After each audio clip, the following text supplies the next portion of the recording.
Have you ever had a complete disaster of an encounter trying to communicate with someone to the point where it's just awkward, difficult to get any points across, so you just have to leave the conversation and walk away?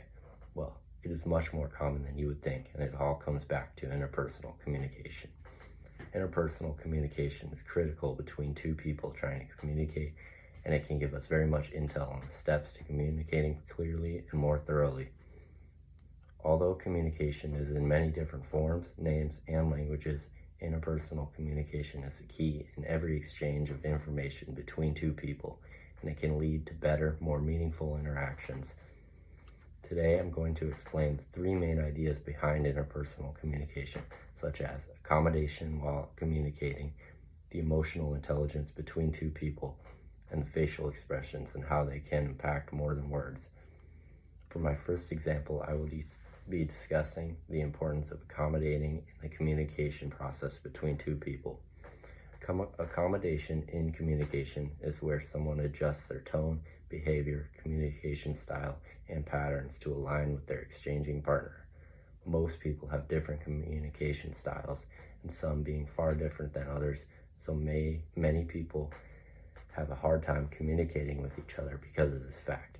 Now, that may not mean that every conversation is going to be perfect, but with accommodation, you lay down the common cards that you have on the table and communicate between them so that you may both understand each other.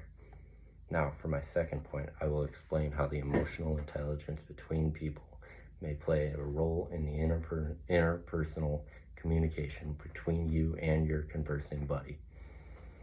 Emotional intelligence in the ability to process feelings and understand more clearly than others.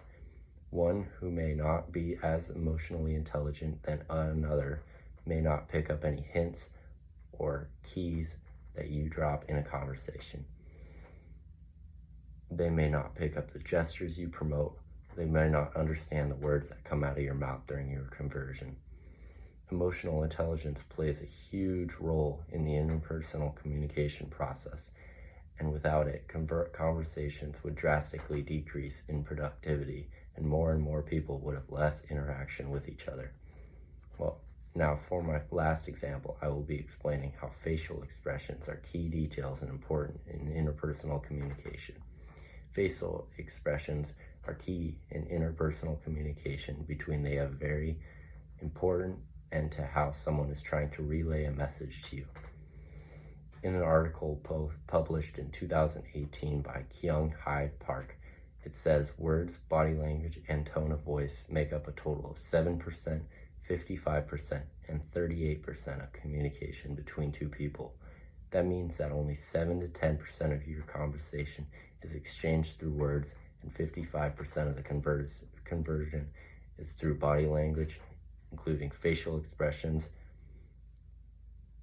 For example, if my mother were to ask me who ate the last cookie in the cookie jar, and I were to have lied to her and said, "Oh yeah, I don't know," but my face is saying, "Oh, well, I ate it, but nobody's got to know." Well, my face is saying one thing and my words are saying another.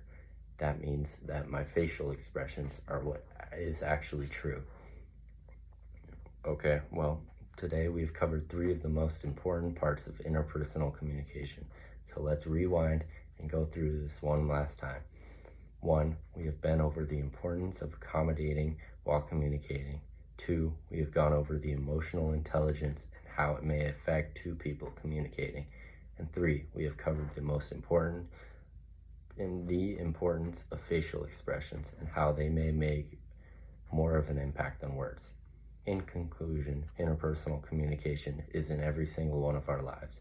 There's much more meaning behind communicating between one another, and interpersonal communication is the key to fully embracing and learning how to converse to your full potential.